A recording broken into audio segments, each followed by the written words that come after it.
introduction and preparation.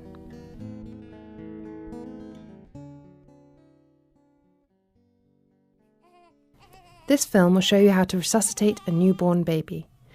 It is based on the Resuscitation Council UK's guidelines and will focus on the following essential manoeuvres: keeping the baby warm, assessing the baby, opening the airway and breathing, and chest compressions. Once learned, these skills will allow you to help save the lives of newborn babies. So why do some babies need resuscitation? If a fetus experiences a significant lack of oxygen before or during delivery, its breathing movements become deeper and more rapid. The heart rate at this point remains normal, but if oxygen levels continue to fall, all breathing movements stop. This is called primary apnea, and at this point, the heart rate will also fall. If the oxygen levels fall further, the fetus begins to make deep, slow, gasping movements. When the gasping stops, the fetus then enters terminal apnea. The heart rate will continue to drop, and if not delivered soon, the fetus will eventually die. If the fetus is delivered during primary or terminal apnea, the person attending the birth will need to help the baby breathe, and in some cases establish a normal heart rate. This is called neonatal resuscitation. Globally, about 1/4 of all neonatal deaths are caused by birth asphyxia. Birth asphyxia is defined as the failure to initiate and sustain breathing at birth. Effective resuscitation at birth can prevent most of these deaths, but resuscitation needs to proceed rapidly. The birth attendant has about 30 seconds to achieve a response from one step before deciding if another intervention is needed. The first 60 seconds are the most critical. The need for resuscitation is often unexpected, therefore the person attending the birth should be trained in neonatal resuscitation and well prepared at every delivery. Preparation. Firstly, it is important to find out if the mother has experienced any conditions that may put the baby at greater risk of needing resuscitation. Is she expecting twins? Is the baby preterm or small? Ask the mother if she has had any infections during the pregnancy. If she has been in labour for over 10 hours. And if she has had any bleeding or evidence of meconium. Preparing the room is also essential. The room must be warm and free from drafts. This is to prevent the baby from getting cold. If you have a radiant warmer, switch it on. Make sure there is a good light source to assess the baby. This could be daylight, an overhead light, or a bright torch. Prepare a flat, firm surface with warm, clean towels. Equipment. A clean bag and masks of different sizes is essential. Ensure that it is working by testing it. A stethoscope and a reliable clock are also necessary to time the delivery and duration of resuscitation. Clean ties and scissors to cut the cord. Lastly, wash hands and put on your gloves.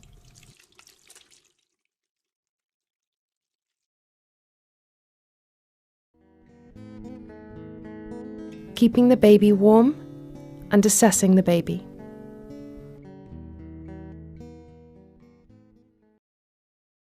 Keeping the baby warm. As soon as the baby is born, you should start the clock. The first minute is the most crucial time. You must work carefully and quickly to assess the baby, whether he or she is breathing fine alone, or whether he or she will need help with their breathing. The sooner the lungs are inflated, the better. As part of routine care of the newborn, rubbing and drying the baby and keeping them warm may stimulate some babies to breathe. Babies are born wet and as a result can become cold very quickly. This can lead to complications including death. Therefore, it is essential to dry the baby. Discard the wet towels, and then wrap the baby in clean, dry, warm towels. Small and preterm babies lose heat more rapidly than bigger term babies, so it's extremely important to keep them warm. Assessing the baby. When a baby is delivered, a quick assessment is made of the baby's colour, tone, breathing, and heart rate. A healthy baby will establish regular breathing within 30 seconds. Will have good colour, meaning pink lips and tongue. A good tone, meaning good movement of its arms and legs. And will have a heart rate above 100 beats per minute. This baby does not need resuscitation. Keep the baby at height with or below the placenta until the cord is clamped, which will enhance placental transfusion of blood to the baby. The cord can then be clamped at the recommended 1 to 3 minutes after birth to minimise newborn anemia, and the baby can be given to the mum and kept skin to skin, as this will help to keep the baby warm. Early cord clamping, less than 1 minute after birth, should be done on any infant whose assessment shows they are not breathing and have a heart rate of less than 100 beats per minute, as you must act fast and begin resuscitation. If the baby is breathing adequately, it is safe to allow ongoing placental transfusion.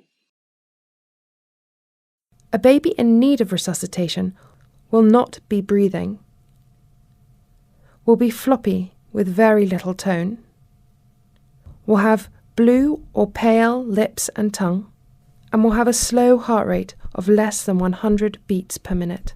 Every few seconds that goes by makes it more difficult to inflate the lungs, so where possible, you may need to call for further help.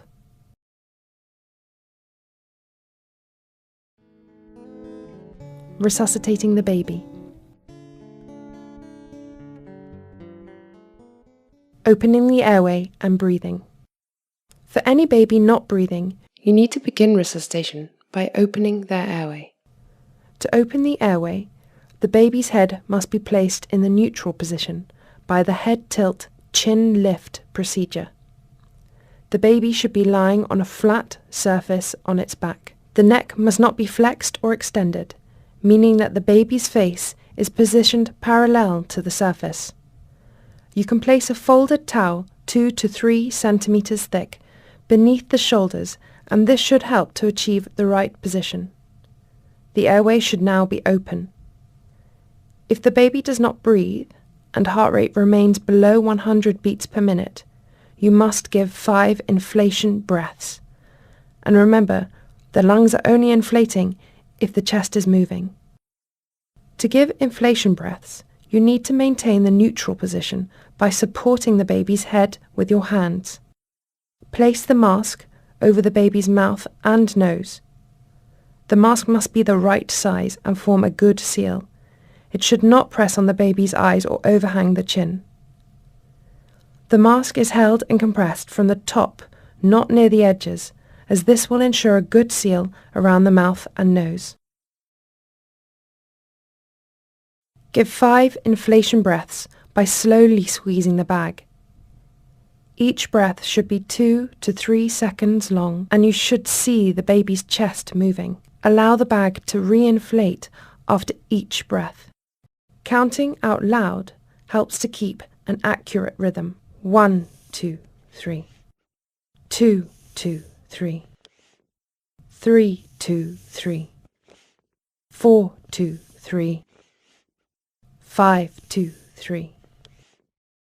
After the inflation breaths, reassess the baby. Listen to the heart rate, which should increase, and look to see if the baby has started to breathe. Once the baby's lungs have been inflated, the heart rate should increase to over 100 beats per minute, and the baby should establish regular breathing. In most cases, putting the baby's head in the neutral position and giving 5 inflation breaths is all that is needed to open the airway and inflate the lungs. The baby will establish regular breathing without further help. Once the baby is successfully breathing, Then return him or her to the mother, to be kept skin to skin, as warmth is essential, and encourage her to breastfeed. Remember to monitor the baby's respirations regularly and keep them under observation for 6 hours. Opening the airway, jaw thrusts. If the heart rate does not increase and the chest does not move with inflation breaths, then you'll have to repeat the maneuver of creating the neutral position by the head tilt, chin lift to open the airway. Or move on to another maneuver, such as a single person or two-person jaw thrust, and repeat the inflation breaths. Single person jaw thrust. Position your fingers over the angle of the baby's jaw. Lift it forwards and hold it in place. Using the other hand, place the mask over the baby's mouth and nose and give 5 inflation breaths.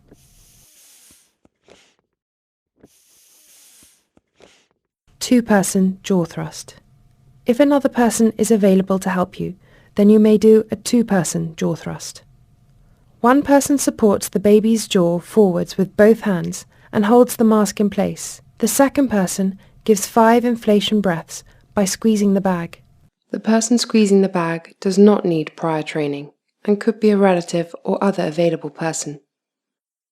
1, 2, 3. 2, 2, 3. 3, 2, 3. 4, 2, 3. 5, 2, 3. After either of these methods, reassess the baby. Listen to the heart rate, which should increase, and look to see if the baby's chest has moved with inflation breaths. The baby should then establish regular breathing.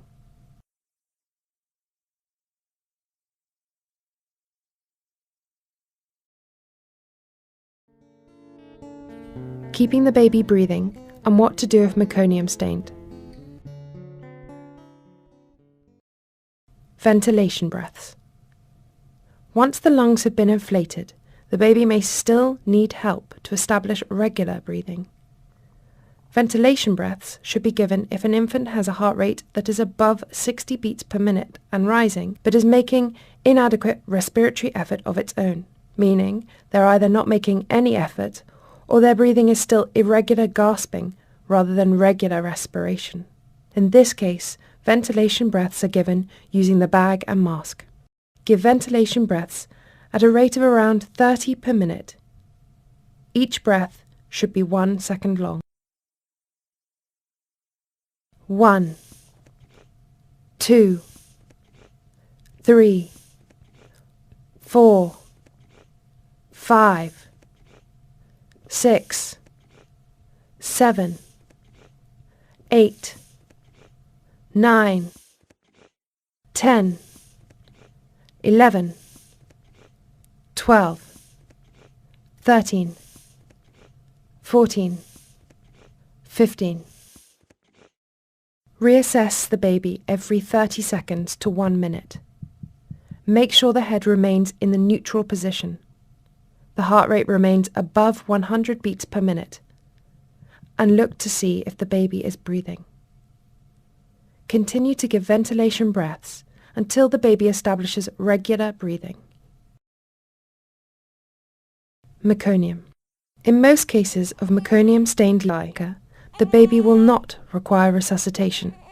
However, if there is thick meconium present and the baby is not breathing, remove as much meconium as possible by suction under direct vision using a wide bore tube before rapidly providing 5 inflation breaths.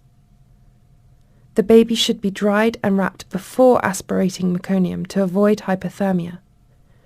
Routine suction is not necessary if meconium is present and the child is breathing adequately.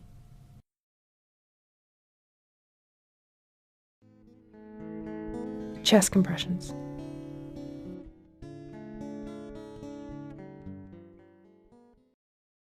The need for chest compressions is rare.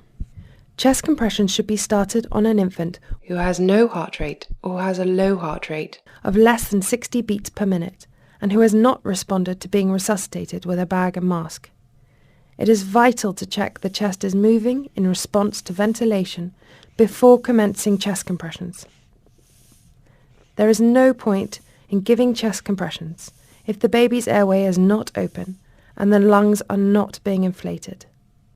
You will need, if possible, a second person to help you. Call for help. Encircle the baby's chest with both hands. The fingers should support the spine and back, while the thumbs are placed on the sternum, just below an imaginary line joining the nipples. The thumbs then depress the chest by 1/3 of the AP diameter, quickly and firmly. 3 chest compressions are given to 1 breath. 1, 1, 2, 3. 2, 1, 2, 3. 3, 1, 2, 3. 4, 1, 2, 3. 5, 1, 2, 3. 6, 1, 2, 3. 7, 1, 2, 3. 8, 1, 2, 3. 9, 1, 2, 3. 10, 1, 2, 3. 11, 1, 2, 3. 12, 1, 2, 3. 13, 1, 2, 3. 14, 1, 2, 3. 15, 1, 2, 3. Chest compressions are continued until the baby's heart rate has increased. Usually the heart rate responds quickly. Check for a response every 30 seconds to 1 minute, and that the chest is inflating with each breath. Summary, and when to stop resuscitation.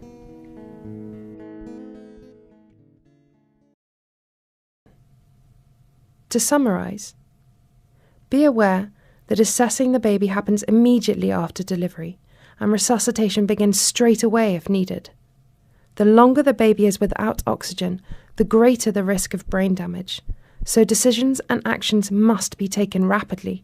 The first minute of life is crucial.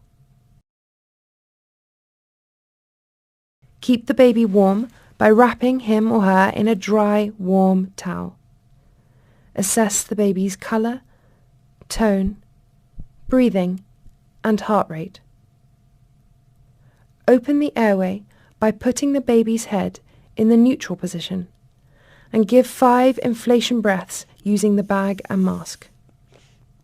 If this does not work, use either a single or 2-person jaw thrust to open the airway and then give 5 inflation breaths. You may also need to give ventilation breaths. In rare cases, chest compressions are necessary. Reassess the baby after each intervention, listening to the heart rate and looking to see if the chest is moving. Remember, unless the airway is open and the lungs are inflated, there is no point in giving chest compressions. Therefore, it is essential in neonatal resuscitation to open the airway and ensure that the lungs are inflated. In the vast majority of cases, this is all that will be needed. When to stop resuscitation. This is always a difficult decision, and if possible, should be made by an experienced clinician. If the heart rate is not detectable, then it is appropriate to consider stopping, as the outcome is extremely poor, and the baby is unlikely to survive. Country guidelines vary as to when you should stop resuscitation attempts, from 10 minutes after birth to 20 minutes after birth.